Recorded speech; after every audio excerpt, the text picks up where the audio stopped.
I'm Santhi Ganesh. I'm at the University of Michigan, where I work as a cardiologist and vascular medicine specialist with a focus on genetic evaluations of arterial diseases. I get to work as a physician scientist, which means I do both research and clinical work. In the clinic, I'm taking care of patients with fibromuscular dysplasia, arterial dissections, including SCAD.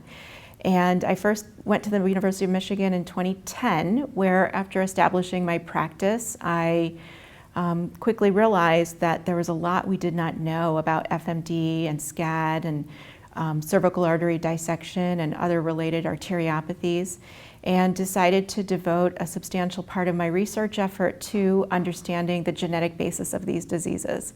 When we first started this work in 2010, we started enrolling patients from our clinics at the University of Michigan, then started collaborating with others around the country, Dr. Gornick, Dr.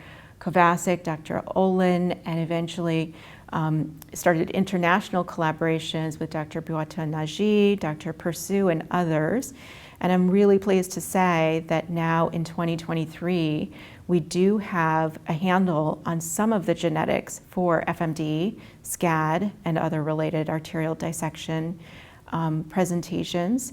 And that has been hugely rewarding to see the fruit of that effort and an initial framework for the genetics.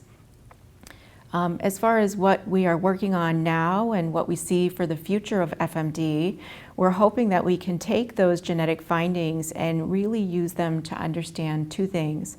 One, how can those genetic findings impact what we do in the clinic? Can we diagnose disease? Can we evaluate family members and determine whether they may be at higher risk for disease? Can we figure out who might be high risk for certain complications that occur in FMD, such as SCAD? And would we do anything differently if we knew about that high risk? Could we develop therapies or surveillance strategies or other approaches that might mitigate some of that risk? There's a whole host of questions like that on the clinical side from the genetic markers that we're identifying. And our team at University of Michigan is working hard to enroll patients and family members and develop whole pedigrees so we can study these questions and hopefully provide that kind of information that's clinically useful. On the second piece of the genetics, we hope that we are finding things that are biologically meaningful. So when we find a new gene for FMD, this tells us a lot about the potential biology in the arterial wall.